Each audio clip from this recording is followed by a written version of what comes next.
On peut penser à des projets de recherche-action, en éducation beaucoup. On peut penser aussi à tout ce qui s'appelle patient partenaire du côté de santé. Il y a beaucoup d'initiatives et le Québec est un peu, je dirais, a embarqué là-dedans de plein pied. Entre autres, même en intégrant des personnes citoyennes dans la gouvernance de réseaux de recherche, et puis ça, la direction des fonds est très porteuse de ce genre d'initiative-là. Donc, très favorable, plus que favorable, en fait, catalyse beaucoup ce genre d'initiative-là. Il y a aussi des initiatives qui proviennent de d'autres sources. Je vais citer le programme, par exemple, Abeilles citoyennes de l'Université Laval, où les gens sont amenés à documenter, répertorier les abeilles dans une perspective évidemment d'agriculture, pollinisation, etc. Surtout avec les enjeux qu'ont connus les abeilles, la perte de population d'abeilles. Il y a aussi sur le site il y a Mission Monarque de l'Espace pour la vie. C'est d'autres initiatives. En fait, il y a un site portail Sciences citoyennes du gouvernement du Canada qui répertorie plus d'une cinquantaine d'initiatives à travers le pays. Ça, c'est sans compter, évidemment, les initiatives plus de nature internationale qu'on retrouve en Europe ou qu'on retrouve aux États-Unis. En sciences citoyennes, oui, il y a des façons de faire, il y a de plus en plus d'outils. Quand un grand projet de sciences citoyennes se fait, il y a de plus en plus d'outils qui sont développés pour s'assurer de la qualité des données, de s'assurer, parce que c'est tout le temps une crainte qui est pas non fondée, entre guillemets, mais qui ne s'avère pas vraiment en réalité. Les publications récentes montrent en fait que quand tu as des citoyens qui collectent des données, ça peut être, quand c'est bien expliqué, quand on leur dit voici les façons de faire, il n'y a pas plus d'enjeux que quand c'est des personnes, par exemple, de la relève en recherche ou des scientifiques ou des professionnels de recherche ou des techniciens qui font la collecte. Si tu fais les choses correctement, en général, les données vont être solides. Est-ce qu'il y a des a priori par rapport à ce qui est généré par de la science citoyenne versus ce qui est généré par des scientifiques professionnels? Est-ce que ça peut exister? Est-ce qu'il n'y a pas des barrières de ce côté-là? Je pourrais pas dire. Moi, je sais que les duos avec lesquels qui sont financés, qui sont soutenus, la plupart qui sont, surtout ceux qui sont très avancés dans leur projet, je le sais qu'il y a une production scientifique qui va sortir de ce travail-là. Pour la prise en compte par les décideurs, il y a des décideurs qui sont extrêmement intéressés par certains des projets. Je parlais du projet d'aménagement urbain, par exemple, de mobilier urbain pour permettre la mobilité des personnes qui ont de la difficulté à se déplacer, ne serait-ce que pour se rendre à la pharmacie du coin ou à l'épicerie du coin. Je le sais qu'il y a de l'intérêt de la part des décideurs par rapport à ça, là. Donc, et puis ça, c'est le besoin de valoriser. Je reviens au besoin de valoriser ce qui se fait. Plus les gens connaissent, plus les décideurs connaissent ce qui se font, plus ils vont pouvoir prendre en compte ces résultats-là. D'autant plus que ça vient d'une personne citoyenne. Tu sais, ça vient d'un citoyen ou d'un groupe de citoyens. Ces préoccupations-là ou ces objets de recherche-là. En effet, je pense que c'est très important de reconnaître que la science, finalement, ça ne devrait pas être quelque chose qui sert à la monde académique. Certes, c'est beau si ça le fait, hein, je ne suis pas contre, mais je pense qu'il faut élargir notre vision de la science, et se dire, en fait, la science, c'est pour l'humanité. Oui, ça devrait l'être et je pense que ça, pour plein de scientifiques, ça a été comme ça. Ils nous ont inspirés et montré la voie. Et ça devrait être ça. Et je pense, malheureusement, en tant que scientifique, parfois on perd un peu ça de vue. Vous voyez, on s'éloigne dans nos théories qui sont de l'intérêt uniquement pour nous. Je pense que moi, je suis coupable de ça comme tous les autres. Et, et par contre, ça m'inspire beaucoup plus, en fait, de trouver une science qui sert à l'humanité. Et je pense que c'est le contact avec les gens qui sont justement pas ancrés dans le monde académique pour nous rappeler de ça et pour nous montrer et pour avoir leur voix là-dedans aussi. Euh, et, et ça, c'est quelque chose qui, pour moi, a marqué nos échanges, Jeff et moi, et l'équipe aussi plus au large dans laquelle on s'inscrivait ce travail. C'est un travail où, vous voyez, la société était plus impliquée que d'habitude et avait un voix réelle. Et je pense que ça, on doit l'avoir. Nous, en tant que scientifiques, on doit ça à la société parce que finalement, on est financé par la société. Et tout ça s'est rendu possible à cause du fait qu'on paye des impôts. Vous voyez, ça vient de là. Et donc, j'aime beaucoup cette interaction où on... et je pense que c'est quelque chose que j'aimerais développer encore plus, d'avoir, vous voyez, des voix des citoyens qui sont donc justement pas des académiciens, qui nous disent, OK, est-ce que ça a de l'allure? Vous voyez ce qu'on propose? Parlez-nous de ça et d'être prêt en tant que scientifique aussi, d'adapter notre projet en fonction de ce qu'on entend, vous voyez? Donc, faut que ce soit pas juste sur le papier, mais quelque chose qui est vraiment partie intégrante de la procédure. Ben, que tu m'as appris, les échelles qu'on utilise pour mesurer toutes les expériences que le monde ont pendant nos expériences. Comment est-ce que je peux ramener ça dans les événements que je fais déjà? Et donc, ce que je vois en fait, c'est que à travers nos discussions, c'est que je peux garder cette disposition chaotique un peu, mais à la fin, si je veux mesurer l'effet, il faut avoir cette rigueur scientifique. Et donc, j'espère que en, en continuant, je pourrais jumeler les deux philosophies ensemble et prendre cette expérience qu'on a fait ensemble et le continuer dans les événements que je fais moi-même. Différent de travailler avec un citoyen, je dirais. On commence dans le milieu académique d'utiliser cette approche de plus en plus. Je dirais, dans les derniers 5 ans, les projets, vraiment, on en voit beaucoup. Et en partie, peut-être, avec l'encouragement du projet engagement, mais c'est vraiment quelque chose qui est en développement rapide maintenant. Je peux donner l'exemple, je travaille avec un autre groupe, une chaire sur la foresterie urbaine à l'Université Laval. Et la chaire aussi a un projet d'aller chez les citoyens de la ville de Québec, aller voir quelles essences qu'ils ont plantées, puis aller mesurer ces arbres aussi, un peu comme on fait, mais en ville. Donc, je ne sais pas si notre projet les a inspirés, mais je crois pas. Je pense que c'était déjà en place à Montréal, cette approche. Puis, mais tout ça arrivait en même temps.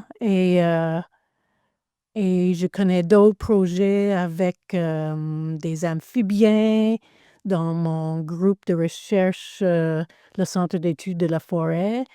Des amphibiens, des insectes, surtout des papillons, la faune qu'on peut facilement identifier. Les gens commencent à vraiment aborder ces questions avec les citoyens. Et c'est là depuis longtemps avec, par exemple, l'outil eBird au Québec. Ça fait des décennies que cet réseau pour les oiseaux existe. Peut-être parce que l'ornithologie est c'est quelque chose où les citoyens sont vraiment maniaques, un peu, tu sais, ils vont chercher les oiseaux partout au Québec et d'avoir une façon d'accumuler puis d'utiliser ces données pour les chercheurs, c'est comme une mine d'or. Et on voit qu'il y a beaucoup de chercheurs maintenant qui utilisent ces données qui sont vérifiées, mais qui sont vraiment une richesse infinie là, pour les chercheurs. Pour les arbres, on s'est rendu compte en organisant le premier colloque qu'il y avait une multitude de passionnés dans le sud du Québec, mais pas seulement que dans le sud du Québec, il y a aussi des passionnés dans d'autres régions sur la côte nord ou au lac Saint-Jean ou ailleurs. Les espèces qu'on plante dans les autres régions sont simplement différentes. Dans ces régions-là, ils essaient de planter des essences du sud du Québec. Mais au sud du Québec, on essaie de planter, plusieurs essaient de planter des espèces qui proviennent du nord-est des États-Unis ou d'ailleurs. Donc, on s'est rendu compte en organisant le premier colloque qu'il y avait une multitude d'autres propriétaires qui plantaient des arbres, dont certains, des grandes quantités d'arbres. Puis, on a découvert d'autres personnes, un maire d'une municipalité qui plantait des arbres. Donc, ça a été une découverte là, de cette dimension-là, contrairement au réseau des ornithologues qui sont structurés, comme Alison mentionne, là, depuis des décennies, puis les gens se déplacent, puis ils se rencontrent, puis ils se connaissent, puis tout ça. Les arbres, c'est un peu plus discret, je dirais, ou c'est peut-être un petit peu nouveau. Mais le réseautage est nouveau, mais c'est pas d'hier que les gens plantent quand même des arbres chez eux. Des questions qui vont venir s'il y a, normalement, il y aura consultation avant qu'on ferait la migration assistée à une échelle opérationnelle ou de façon opérationnelle. Va falloir faire une consultation par le ministère, mais on dirait que c'est comme on débute déjà cette consultation dans le projet et on reçoit les questions très pertinentes, comme la question de Carl qu'il a posée. On a des surprises, Moi, je trouve ça fascinant parce que, tu sais, le plus de gens qu'on implique dans ce genre de projet, le plus de diversité, de questions et des idées vont surgir qui, je pense, oui, qui pourraient nous aider à avancer plus rapidement. Tu sais, la consultation est prioritaire, consultation sociale, parce que sinon, tu sais, puis on peut le voir dans d'autres opérations du ministère qu'il y a une vague d'appréhension quand les choses sont, une, pas bien expliquées ou précisées, ou deux, les gens ne sont pas assez consultés. C'est sûr que ce sont des blocs importants et automatiques. Ouais. La question que j'avais posée, il n'y avait aucune notion d'acceptabilité sociale Oui. dans le projet au départ, mais cette voie-là qu'on a empruntée était nécessaire. Puis, je pense que c'est une voie c'est une voie qui nous permet d'avancer parce que jamais dans les questionnements qu'on se pose au départ, on pense à savoir Si les gens veulent en planter, si c'est bon, quand c'est une évidence pour moi de planter des arbres pour leur faire séquestrer du carbone au plus vite, puis tout ça, ben, on se pose pas tant de questions éthiques au départ, puis il y a plein de gens qui plantent des arbres un peu partout, puis maintenant, je regarde ces personnes-là qui plantent des chênes, des châtaigniers hybrides américains et chinois, qui plantent telle espèce, telle espèce.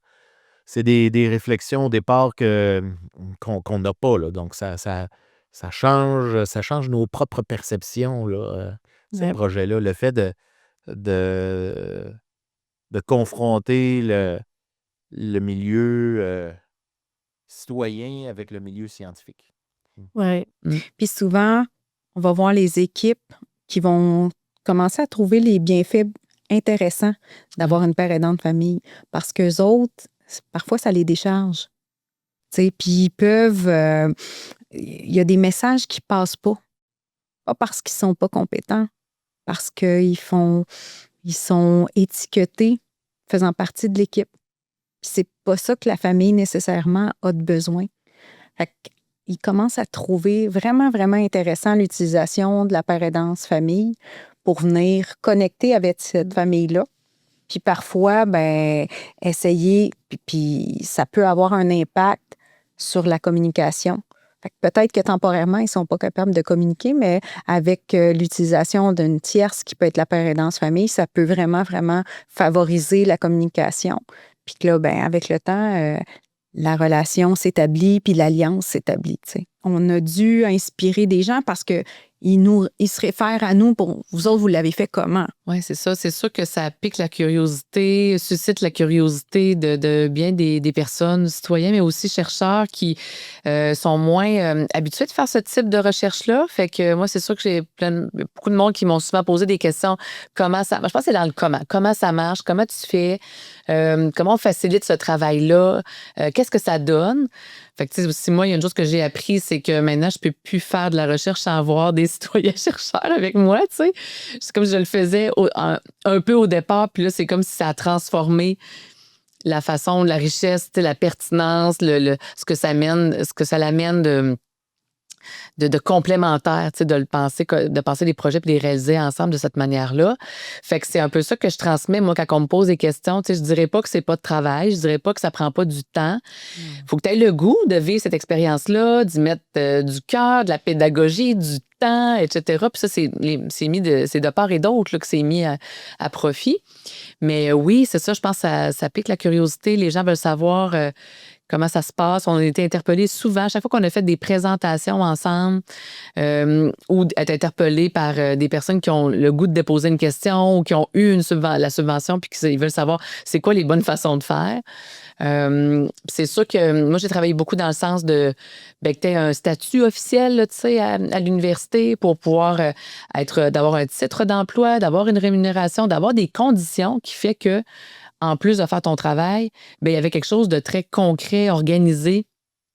Pas juste on va travailler ensemble quand ça va donner. C'était comme un autre emploi. Tu avais un autre employeur, puis c'était l'UQAR, puis tu étais rémunéré pour mettre du temps sur le projet. Fait qu'on dirait qu'à travers, on était capable de dire à des collègues, à des gens qui nous interpellaient, ben c'était quoi un peu les bons coups, les ingrédients magiques, qu'est-ce qui fait que ça marche, là, tu sais. La science, et la science moderne surtout, c'est basé sur l'idée qu'on peut être neutre, extérieur à la chose qu'on étudie, vous voyez. Et on est très à l'aise à être comme ça en tant que scientifique. Et là, je parle peut-être pour moi-même et les collègues. On aime bien être extérieur au phénomène qu'on utilise, qu'on étudie. Donc, vous voyez, on aime bien étudier les pommes qui tombent des arbres parce que, vous voyez, on peut l'étudier d'une façon que nous, on n'influence pas l'observation. Et donc, on est à l'extérieur de ça. Ça n'a en fait peu à voir avec nous finalement. Et ça, c'est donc la science classique. Mais là, de plus en plus, et en fait, David Bohm était impliqué dans ça du point de vue de son implication dans la physique, justement. Il s'est retrouvé, en fait, la mécanique quantique, par exemple, à remettre en question le rôle de l'observateur impartial, neutre. Vous voyez? Vous avez peut-être entendu parler de ça. C'est que dans la mécanique quantique, en fait, on s'est rendu compte à un moment donné, ça devient intenable de dire que l'observateur est vraiment neutre, qu'il n'influence pas du tout le phénomène qu'il est en train d'étudier. Genre, sur un niveau théorique, ça fonctionne plus à un moment donné. Genre, ça colle pas avec les observations qu'on fait.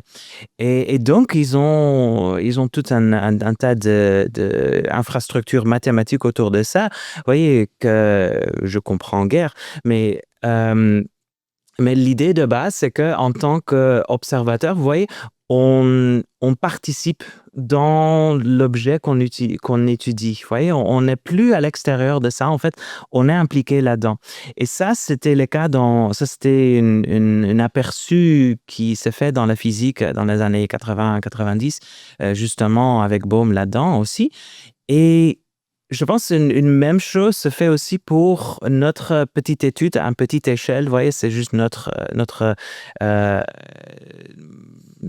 projet qu'on mène, vous voyez, ici. Mais c'est un peu, en fait, la même question parce que on aimerait, en tant que scientifique, être à l'extérieur de ça, être neutre, impartial, etc.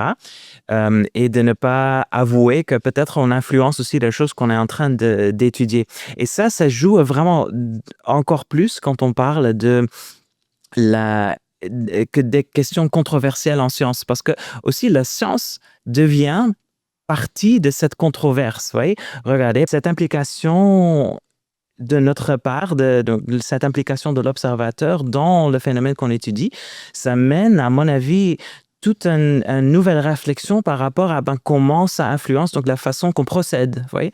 Et là, je vois un rôle pour la science citoyenne, justement, pour souligner qu'il y a cette dépendance que on ne peut pas prétendre que nous, on est à l'extérieur dans notre ivory tower, non, quelque part, et on partage pas, on participe pas dans le processus. Non, on est ancré dans le processus sociétal et c'est le temps qu'on commence à l'admettre.